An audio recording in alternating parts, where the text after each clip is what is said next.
Welcome to Birmingham, the second largest city in the UK. Home to over 1 million people living at the heart of a densely populated area of England's West Midlands, Birmingham is today one of the most important urban centres in the country, and an utterly fascinating place to visit and explore, with thousands of things to see and do, and centuries of history to be found on its streets. From its captivating origins as a tiny medieval village, to its spectacular rise to prominence during the Industrial Revolution, there's so much to discover about Birmingham, and on this in-depth 97-minute walk around the heart of Birmingham's immense city centre, we'll pass by landmarks old and new, which hold the keys to the city's riveting life story. However, we begin our tour in one of the most modern parts of Birmingham, the splendid Centenary Square.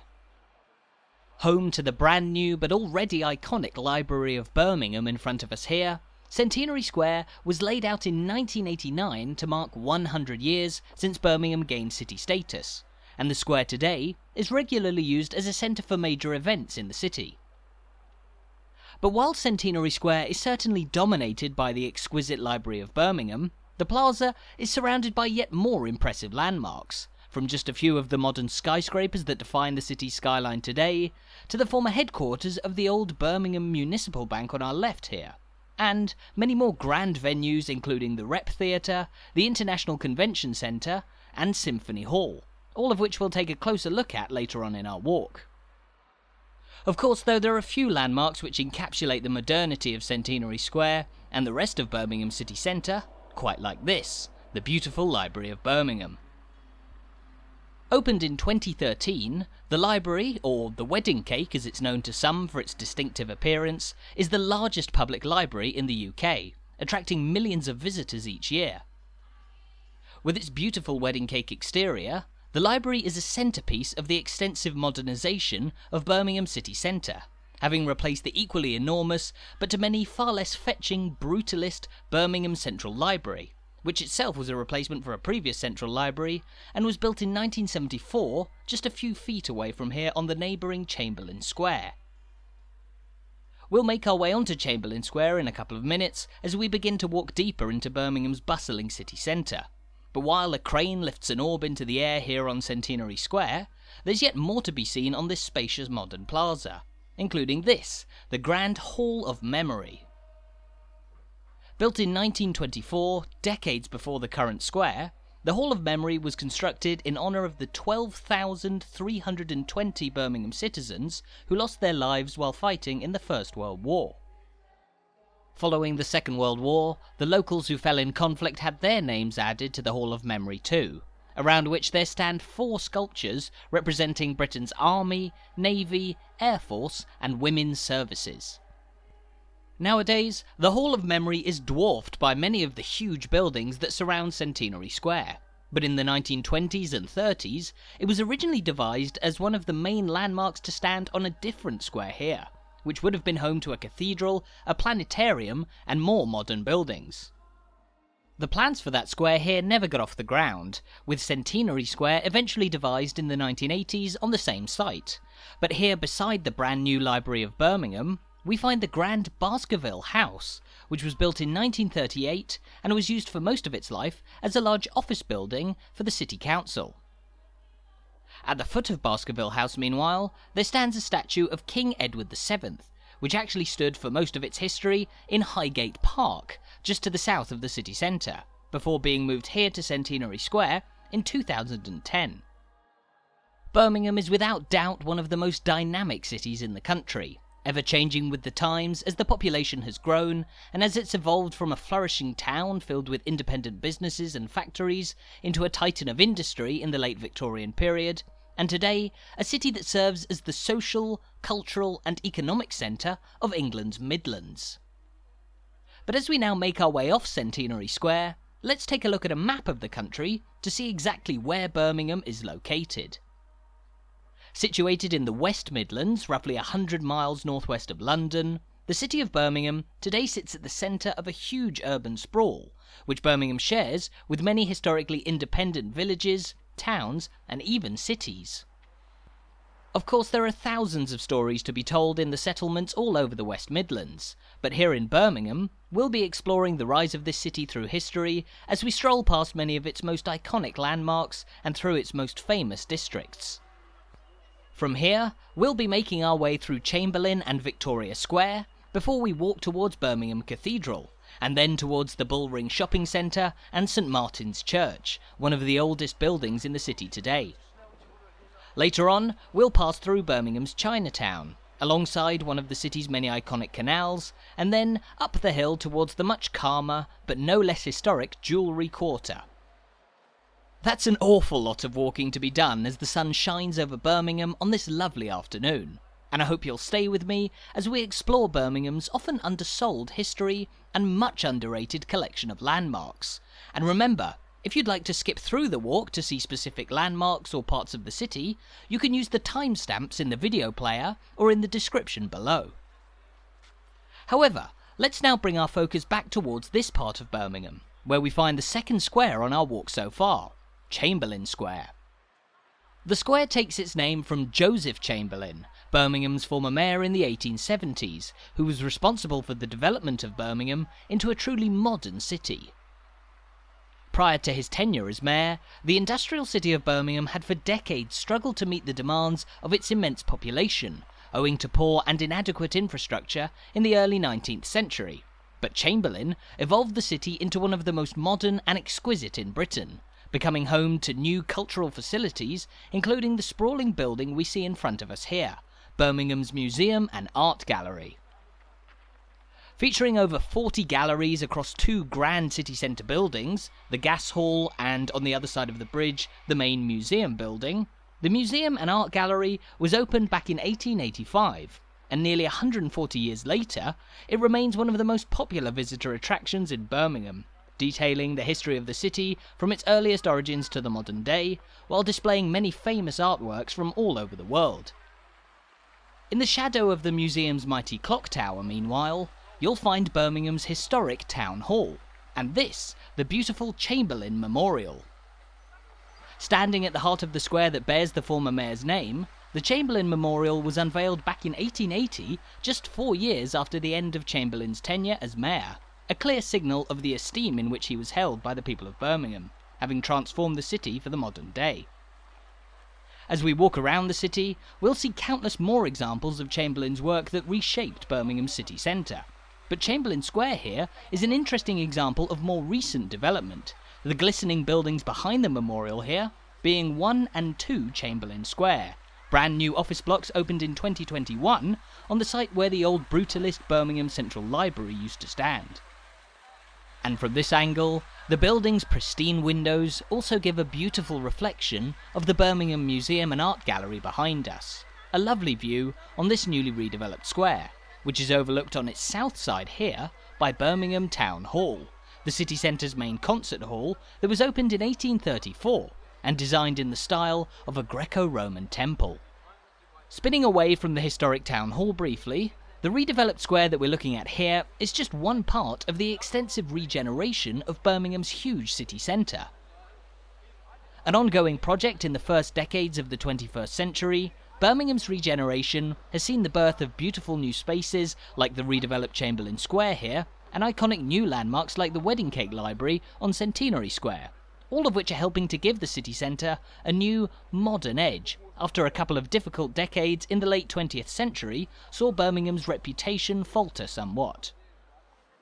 Of course, that modern edge is interwoven with the preservation of Birmingham's impressive history. The exquisite design of the early 19th century concert hall beside us here, for example, demonstrates that around 200 years ago, Birmingham had quite the reputation as a centre of not just industry, but culture too, on a par with the likes of London and Edinburgh. Nowadays, as well as its many impressive buildings, Birmingham is also home to a variety of modern public art too, particularly here on Victoria Square, with sculptures like this one, titled Iron Man, and sculpted by Anthony Gormley in 1993, said to depict the traditional skills and workers of Birmingham and the nearby Black Country during the Industrial Revolution. Gormley's Iron Man was one of the first additions to Victoria Square here when it was redeveloped in the early 1990s, having been a busy traffic junction in the decades beforehand. Now, it's yet another of Birmingham's many lovely city squares, and it of course takes its name from Queen Victoria, a statue of whom stands majestically at the heart of the square here, in front of the grand Victorian-era building known as the Council House. Interestingly, this square was originally named Council House Square when it opened in the late 19th century, but it was renamed to Victoria Square in 1901 upon the Queen's death, and today this is generally considered to be the geographic centre point of the modern city of Birmingham. And as you'd expect, having stood at the heart of a city which has changed so much over the centuries, Victoria Square has looked almost entirely different on a number of occasions through time. Throughout the 19th century, this was the site of a large old parish church known as Christ Church, while before then, old cobbled streets ran through this part of Birmingham, remains of which have even been uncovered in excavations beneath the ground here. And even before then, this area of what we now know as Birmingham was simply open fields on the edge of a tiny medieval village. So, as we now make our way off Victoria Square and onto Colmore Row, let's cast our minds back around 1,000 years to when there were no skyscrapers here, but simply mile after mile of open land. In the medieval era, Birmingham held very little significance in the Midlands, let alone England, and existed as a tiny village near the River Ray, about a mile to the south of where we are now. That village was home to just 50 people in the late 11th century, making Birmingham about 5 times smaller than the then more significant town of Aston nearby, and the village was made up simply of a community of farmers who lived beside the expansive lands of the Lord of the Manor of Birmingham. It may not have seemed like much, but where that minuscule medieval hamlet once existed, 1,000 years later, we now see a strikingly modern city. But how exactly did this all come about? Well, although the shining skyscraper we're looking up at here is certainly a more recent addition to Birmingham city centre, you'll have noticed that a significant proportion of buildings in the city date from the 19th and early 20th centuries, correspondent with the greatest period of industrial prowess in British and Birmingham's history. The Industrial Revolution was of course one of the key developments in history that turned Birmingham into the metropolis of today, with the West Midlands and the Black Country just to the northwest of Birmingham in particular, seen as the cradle of the Industrial Revolution that changed the world forever. But while many cities around Britain, from Manchester to Glasgow and Leeds to Sheffield, owe their development to the Industrial Revolution, Birmingham's story was actually rather unique, having been both a centre of manufacturing, but perhaps more importantly, innovation in the industrial era. Once referred to as the workshop of the world, countless inventions were pioneered right here in Birmingham. From small-scale ideas like the electric kettle, the vacuum cleaner and the postage stamp, to products and concepts which changed the course of human history, including the first cotton mills, the first man-made plastics, and the entire concept of mass-scale assembly line production, a core idea of industry that was exported worldwide in the following centuries. Later on we'll talk more about Birmingham's relentless reputation for innovation and its impact on the city's development into the modern day. But we now find ourselves at the junction of Waterloo Street and Bennetts Hill, around which there stand a group of exquisite former bank buildings. Here, we're looking at the former National Provincial Bank of England, originally opened back in 1833, but rebuilt into its current splendid form in 1869, as the headquarters of what was then one of England's strongest provincial banks.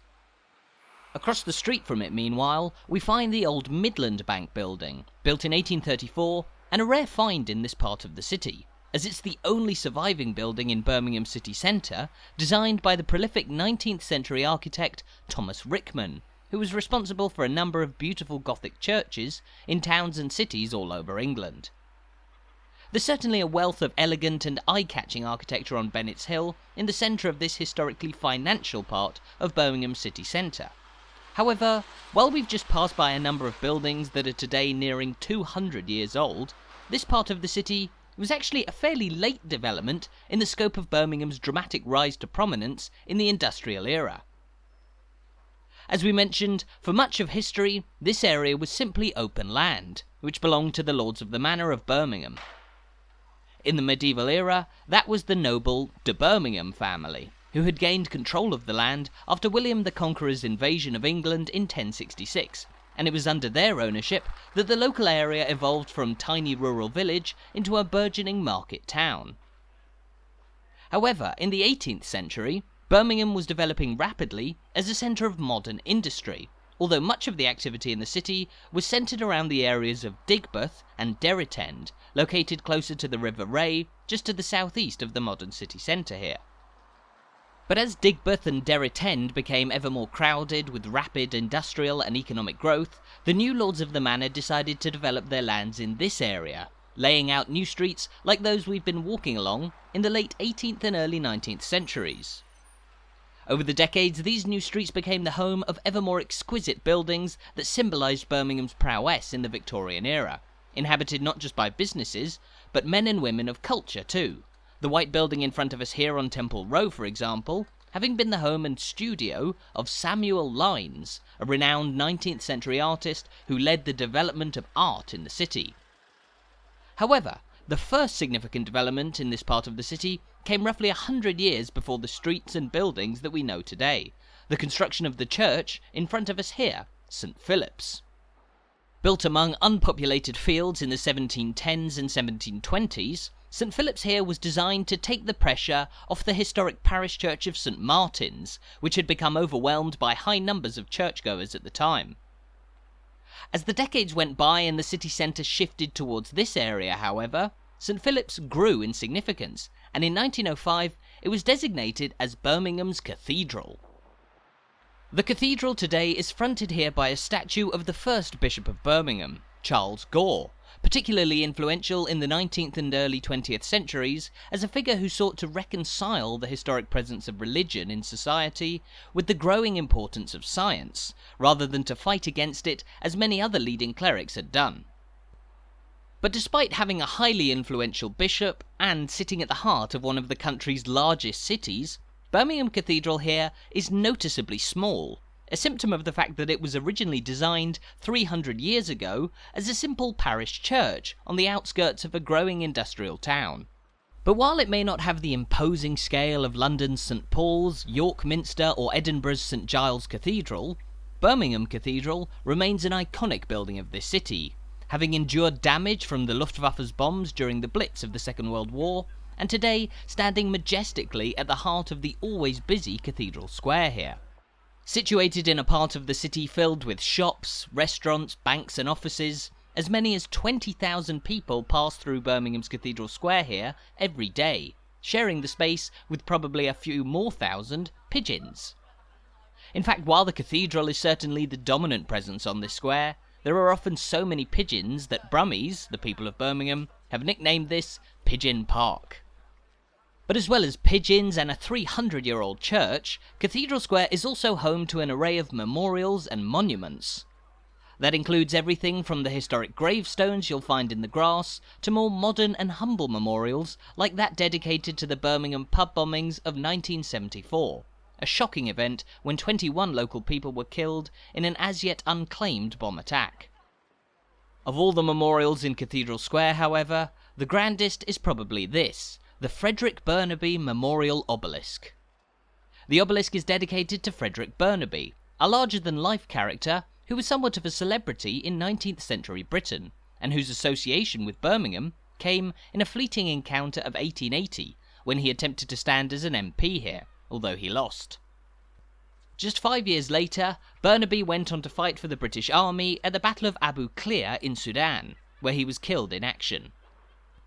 As a nationally famous celebrity, however, his death was widely reported and mourned, and the city of Birmingham decided to build a grand obelisk in his memory here beside the cathedral. Making our way out of Cathedral Square now, however, we find ourselves on Temple Row, which was one of the first streets laid out in this, Birmingham's modern city centre. At the time of the opening of St. Philip's Church, the nearest buildings were in Bull Street, a couple of blocks away, and so Temple Row here was built in the early 18th century as a way for people to access the new church here from Bull Street, which remains an important thoroughfare in Birmingham today.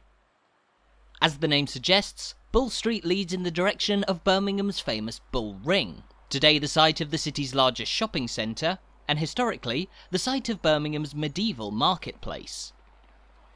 We'll make our way towards the Bull Ring now, which we'll reach by dropping down the hill from the cathedral here, and then by walking along the busy New Street, one of the city's main shopping streets. Connecting New Street and Cathedral Square here, meanwhile, is the sloping Temple Street, which, like Temple Row, was laid out in the early 18th century to allow access towards the then new St Philip's Church. But while some suggest that both Temple Row and Temple Street's name relate to the new church that was built, another theory is that this street was home to a separate building, simply known as the Temple. We're not exactly sure what the Temple was, possibly a large old summer house among the open fields of this part of Birmingham, or an ornate dovecote, a small structure for keeping pigeons and doves, and which may have looked rather like a temple. Nobody's quite certain. Another theory suggests that the temple was a small theatre known as the Temple of Thespis. But today, Temple Street here is a bustling thoroughfare lined mostly with restaurants and bars. Certainly, as the largest city in the Midlands, Birmingham is home to a legendary nightlife, attracting revellers from all over the region, who've been coming to the city for decades now. There's much history to be found in the city's many venues, the beautiful Trocadero pub in front of us here, for example, having been a popular watering hole for around 140 years, since it opened in the 1880s as a wine bar. Interestingly though, the Trocadero was originally built in the 1840s as a fire station, when central Birmingham was a little more residential than it is today, the city core's main streets now lined with countless shops, particularly here at the bottom of Temple Street. We now find ourselves on New Street, which only runs for about a third of a mile between Victoria Square and the Bull Ring, but it holds a status in the city much like Oxford Street in London, as Birmingham's main shopping thoroughfare. We'll make our way towards the Bull Ring in a moment, which will take us past the Grand Birmingham New Street station too, but here we find a captivating example of how New Street's many shops have changed over the years. This is the Piccadilly Arcade, a historic covered shopping street spurting off New Street, which opened in 1926 as a new destination for shoppers in the burgeoning city. But before it became a shopping arcade, the Piccadilly was actually a large cinema, known as the Picture House. The Picture House was only short-lived. It only ever showed silent films, and after it was opened in 1910, it only operated for 16 years before its closure in 1926. But during those 16 years, it was said to be the most luxurious cinema ever built in Britain. Now before we get to walking all the way along New Street towards the Bull Ring, let's take a moment to consider some of the smaller streets that shoot off this major thoroughfare. Historically, there were many alleyways adjoining New Street, which were known as seedy and grim areas where thieves and prostitutes operated. And it was because of this reputation that most of these old alleys were demolished during the redevelopment of the city centre in the 19th century. That is, all but one. According to a local saying, there's only one alley in Birmingham, and that is Needless. But while it may sound like the ugly duckling of the city's streets, Needless Alley here didn't get its name from the fact that it was unnecessary. In reality, Needless Alley was known as the place where many needle makers worked, and so it was probably originally called Needler's Alley. Needless Alley there is a rare reminder of the time when Birmingham wasn't the huge modern city it is today, but a crowded and messy settlement built on medieval origins that was actually famed for its chaos. In fact, until 1838, Birmingham was an unincorporated town, meaning that it wasn't governed by its own council or specific authorities. But it was this freedom that allowed Birmingham to grow at an unprecedented rate, with none of the restrictions seen in larger, more important towns and cities around the country. We'll talk more about Birmingham's historic reputation for unbridled freedom and chaos a little later, but here we're looking towards the shining Grand Central Shopping Centre, originally opened back in 1974, but which is now decked out with futuristic modern architecture, added in 2015. Now Grand Central takes its name with inspiration from Grand Central Station in New York City, as the shopping centre sits on top of Birmingham's own New Street Station, the largest of the city centre's 3 railway stations. If you're arriving into Birmingham by train, you'll most likely roll into one of Snow Hill, Moore Street or New Street, the latter being the busiest railway station in the UK outside of London, with 13 platforms and trains running to destinations as far away as Cornwall, Aberystwyth and Edinburgh. New Street Station opened all the way back in 1854, and it today occupies a huge space at the heart of Birmingham city centre, beside the street which runs parallel to it here. Now, as we know, New Street has for many decades been a busy shopping street, and here we're passing by a large building that was formerly one of the street's biggest department stores. Opened in 1938, this was for just over 30 years Marshall and Snellgrove's department store, and after having been rebuilt following damage caused by bombs during the war, it was converted into the Grand Britannia Hotel in the 1970s, which still operates to this day. New Street's hotels have hosted many famous names over the years, from members of royalty to rock stars playing in the city, but a bit further back along the street, you'll find the old Midland Hotel, which was the host of another guest in the form of the politician Enoch Powell, who delivered his controversial Rivers of Blood speech on immigration at the Midland Hotel on New Street back in 1968. Just along the street from those two hotels, meanwhile, we're passing by the Birmingham Odeon, New Street's main cinema, which has a history dating back to 1937, when it was opened as the large Paramount Theatre. What was then a theatre and today a modern multiplex, however, was built on the site of a much older Birmingham landmark, the huge buildings of the King Edward VI School, which stood on this site for nearly 200 years from 1731 until 1936. The school, which was originally established 470 years ago in 1552, was one of the most important institutions in pre-industrial Birmingham, although it's now been moved out of the city centre to the affluent suburb of Edgbaston. Now, the older King Edward School on New Street reminds us that there's a lot more to Birmingham's history than the Industrial Revolution, and as we come towards the end of New Street, we're now approaching a point in the city which has been busy with people buying and selling goods for the best part of 900 years. While Digbeth and Derritend were historically the centre of activity in Birmingham, it was this area which evolved into the place where markets were hosted in Birmingham, as the town grew in size through the centuries. New Street, despite its name, was in existence by at least the 13th century, leading from what were the outskirts of the medieval town towards the commercial heart of Birmingham here, where the street links up with the end of the High Street, another major shopping thoroughfare in the modern city. Centuries ago, this would have been a place filled to the brim with market stalls, dusty streets and ramshackle buildings, a far cry from the immense towers that surround us today. However, as Birmingham grew in size and status, the old marketplace grew into the centre of all trade in the town by the 18th century, and it was during that century that a man named William Hutton lived here, working as a bookseller on the site now occupied by the Tall Tower, which is still home on the ground floor to a bookshop today. But while this was once the site of historic medieval markets, this part of Birmingham is now home to the city's huge and iconic shopping centre, the Bull Ring. As we know, the Bull Ring's history goes back to the Middle Ages, but it became a major shopping centre in 1962, although that 60s Bull Ring was rather unloved, riddled with problems and unpleasant, grey, brutalist architecture. In 2003, however, the ugly old Bull Ring was demolished and replaced by this shining new shopping centre, the icon of which we find right here. A symbol of the modern city of Birmingham, this sculpture, officially named The Guardian, but more widely known as the Bull, is a popular photo spot for visitors to Birmingham, and a striking visual reminder of the lengthy origins of this part of the city. But why is the Bull Ring known as the Bull Ring? Well, while markets have been held around here since at least the 12th century, from the 16th century, this area became known as Corn Cheaping, the site of Birmingham's Corn Market.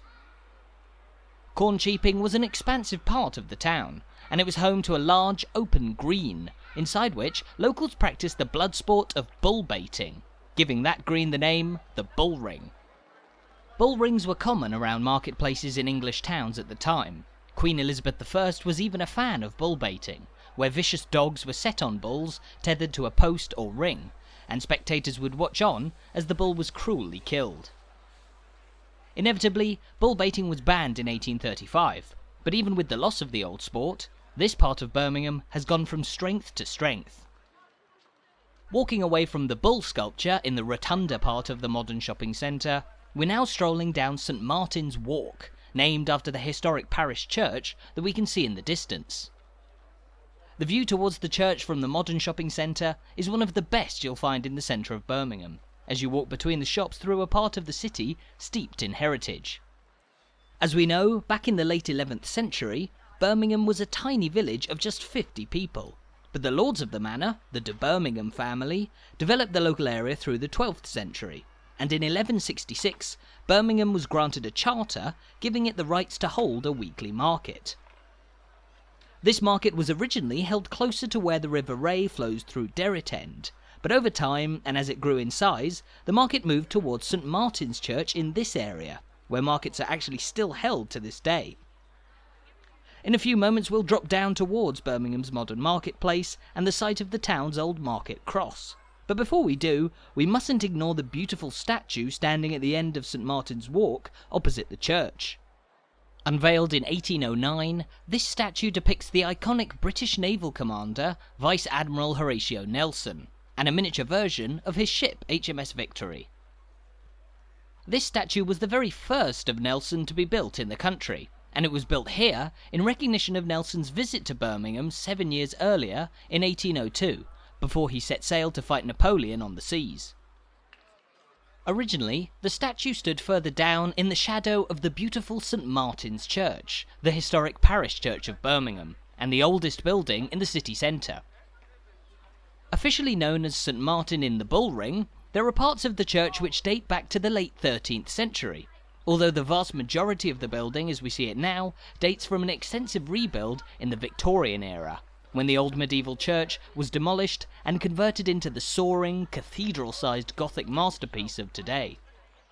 St Martin's has been one of the most important buildings throughout Birmingham's history. The church's minister was a highly influential figure in the medieval town. It was the home of the first public clock in Birmingham, which locals used for timekeeping, and it was a symbol of Birmingham's resolve in two separate wars, both the English Civil War and the Second World War, when the church became one of the many historic buildings in the city to suffer damage during the Blitz.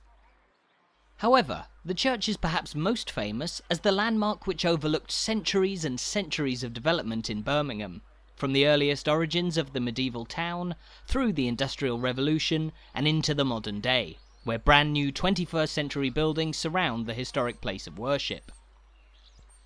But Birmingham only managed to become the city it is today owing to the activity that took place here at the foot of the church, on the marketplace. As we mentioned, markets have been officially taking place in Birmingham since 1166, and it was the trade and commerce brought in by the establishment of markets which began to bring in real wealth to Birmingham through the centuries, allowing the town to grow as more people settled in the area, developing their own skills, which laid the groundwork for the city of today. By the early 18th century, Birmingham had grown into a flourishing market town, and it was here that the town's old market cross was located, marking the site where markets were held and major public meetings took place.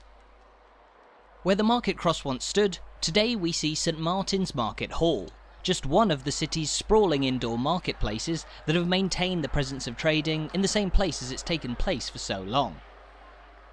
But while you can buy pretty much anything you desire in the shops and markets of today, what exactly did people buy and sell here in medieval Birmingham? Well, the market soon became the central trading place for the wide agricultural industry taking place in the West Midlands at the time, and so farmers would bring their crops and livestock from the surrounding region to Birmingham's market. Over time, this market became the epicentre of the growing town, and by the early 14th century, Birmingham had grown into the third largest town in the historic county of Warwickshire, behind Coventry and the county town Warwick. Now, while the growing town of Birmingham continued to grow as a place of busy agricultural trade, it also began to evolve as a centre of what would come to be known as Birmingham's defining industry, metalworking. As we walk past the St Martin's Market Hall, we're now going to walk in the direction of Digbeth, the original centre of Birmingham, where many metal workers began establishing workshops and forges, and by the early 15th century, metalworking was the main profession taking place in Birmingham, with the town known across England as a centre for the industry.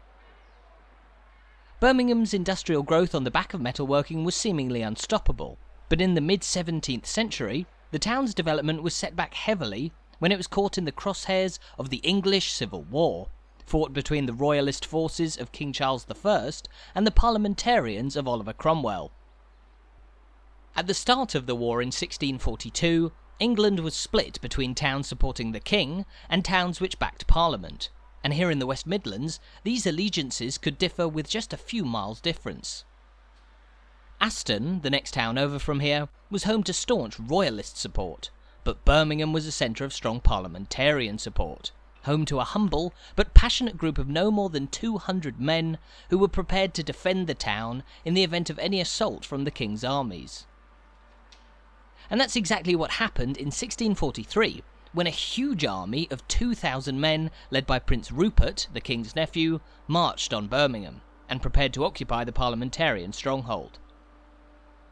The defenders of Birmingham surely stood no chance, and the minister of St Martin's Church even told them to retreat to the safety of the city of Lichfield, a key base for Parliament in the Midlands. But the 200 men refused to flee, and in April 1643 they met the royalist armies in the Battle of Camp Hill, also known as the Battle of Birmingham. Fought about a mile to the southeast of the city centre here, the Battle of Birmingham was a real surprise for the royalists, as they faced much stronger resistance from the small band of parliamentarians protecting the town. Although, despite that spirited defence, the royalists ultimately won the battle, driving the defenders out towards Lichfield and taking control of a town that suffered heavy damage amidst the violence. The impact of the Battle of Birmingham was significant. Workshops had been destroyed and houses burned to the ground, with over 300 locals being left homeless in the aftermath of the clash, bringing an abrupt end to Birmingham's centuries of continuous growth. But amazingly, it was less than 20 years later that Birmingham was reborn as one of the freest and fastest growing urban centres in England, and we'll talk more about that in a few minutes. But you'll have noticed that this part of the city today is home to some rather distinctive architecture. So let's walk through this ornamental gateway into Cathay Street, which forms part of Birmingham's historic Chinese Quarter, or Chinatown. Home to a number of streets lined with Chinese supermarkets, restaurants and other businesses, Birmingham's Chinatown is one of 5 major Chinatowns that you'll find in England. Though not quite as big as London or Manchester's Chinatowns, Birmingham's Chinese Quarter here is home to around 60 years of history, having grown up here on the south side of the city centre, on Hurst Street, just 1 block away from here. Now, while Cathay Street is located inside this, the rather more modern Arcadian shopping centre, the origins of Birmingham's Chinatown actually began, rather unusually, with a synagogue over on Hurst Street, which was converted into the city's first Chinese restaurant in the 1960s. This was followed by an influx of people, mostly from Hong Kong, migrating to the UK throughout the 1960s and 70s, and one of the most famous of their number was a man by the name of Wun Wing Yip, who in 1970 opened a Chinese supermarket here in Birmingham, selling products from home to Chinese people who'd settled in the city. Wing Yip's supermarket was hugely popular with the local Chinese community, and his business soon expanded to other cities around the UK, still existing today as one of the most popular wholesale shops selling Chinese products in the country. By 1981, Birmingham's Chinese Quarter had evolved from a loose collection of families into an official district of the city, and ever since, this part of the city has been home to a growing array of Chinese architecture and huge annual events which celebrate Chinese New Year. Birmingham's Chinatown remains a highly enterprising part of the city, continuing the long tradition of Brummie innovation and business savvy which extends back at least 400 years. But as we continue to make our way through the Chinese Quarter, let's return to the story of how the town of Birmingham recovered from the impact of the English Civil War to become the metropolis that it is today. Even after the Royalists lost the Civil War and Birmingham was recaptured by Parliament, the town struggled to revive its fortunes. That was until the 1660s, when the return of England's monarchy actually gave Birmingham an incredible lifeline. The new King Charles II instituted laws banning dissent and anti-monarchist sentiment in major incorporated towns, but as Birmingham was then unincorporated, it wasn't subject to these new laws, which meant the town became a haven of political freedom. In the 18th century, thousands of people began moving into Birmingham to live among this unbridled freedom, which extended to the town's business and industrial sphere too. And here on the corner of Inge Street, we find an example of a typical Birmingham building that arose as the town's population grew rapidly, a so-called Birmingham Back-to-Back. Back-to-Backs, so named as they were composed of a number of houses all built around a single courtyard on one small plot of land, allowed a huge amount of people to pack into the flourishing centre of industrial Birmingham, albeit to live in far from satisfactory conditions. As you'd expect, almost all back-to-backs were seriously overcrowded, with tens of families living inside a space that just one would take up today, which inevitably led to problems like the spread of disease among Birmingham's important working population. However, back-to-backs continued to be built throughout the industrial era, until they were finally banned in 1875, as public infrastructure across Britain, and Birmingham in particular, was transformed to cater to the country's suddenly huge urban population, brought about by the Industrial Revolution.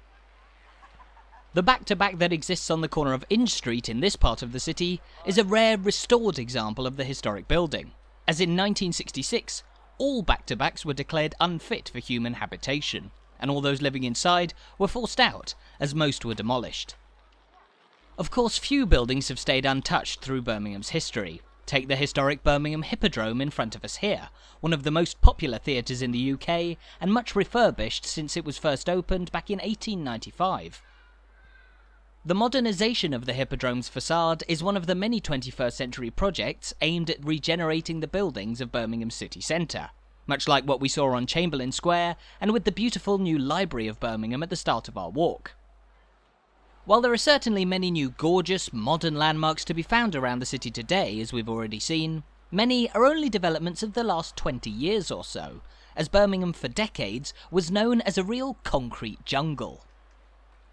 Much of Birmingham city centre was subjected to sweeping redevelopment in the 1960s, in particular this area, known as the South Side, which as a centre of industry and metalworking had been devastated during the Birmingham Blitz of the Second World War. 1960s redevelopment brought groundbreaking new buildings like the behemoth we can see looming above us here, the immense Ringway Centre. Built in 1962 and stretching for 750 feet alongside Birmingham's inner ring road, the Ringway Centre is more the kind of image that many people first think of when you mention Birmingham's architecture. Today peppered with graffiti scrawled by some daring artists dangling above Hurst Street here, the Ringway Centre isn't really my cup of tea, but it has endured as one of the most famous examples of Birmingham's dramatic mid-century redevelopment, a major part of which saw the building of this, the mighty inner ring road. In the years following the Second World War, Birmingham's population was at its peak, home to about 1.5 million people, where just 1 million live today, and so the city centre inevitably was plagued by awful congestion. So in the 1950s, developers sought to rectify this by building a higher speed, multi-lane road circling the core of the city, the first part of which was this, the Smallbrook Queensway, which was completed by 1960. Diverting traffic around the southern edge of the city centre, across the road we can see the huge Ringway Centre in all of its glory, as we mentioned, stretching for 750 feet alongside the road, with an admittedly elegant sweep that few other concrete buildings of the era had. In fact, that gentle sweep might just be one of the reasons that the Ringway Centre has survived through the decades when the old Central Library and Bull Ring were demolished or modernised, although efforts to have the Ringway Centre preserved as a historic building in its own right have been generally met with scepticism. But the Ringway Centre and the ring road that it stands alongside are certainly a striking example of what was once seen as a highly futuristic blueprint for modern city planning. The mid-20th century saw the building of countless more enormous brutalist buildings around Birmingham city centre, while the ring road was completed in its entirety by the early 1970s, seen as a symbol of Birmingham's pride as a car city. We'll talk more about Birmingham's strong motoring heritage and much, much more as we continue our walk through the city, but it's here that we're going to leave our lengthy tour of Birmingham for today. We've made our way through the city's great squares, past some of its oldest and newest landmarks, and explored the stories that have shaped Birmingham into the metropolis that it is today, boasting far more history and beautiful architecture than you may expect if you're not local. So thank you for following along on this first part of our tour of Birmingham, and tune in soon for the remainder of our walk around the city, as we venture from here in the heart of Birmingham, towards its tranquil jewellery quarter, via the historic canals, and past yet more riveting landmarks that showcase just what Birmingham has to offer. See you then.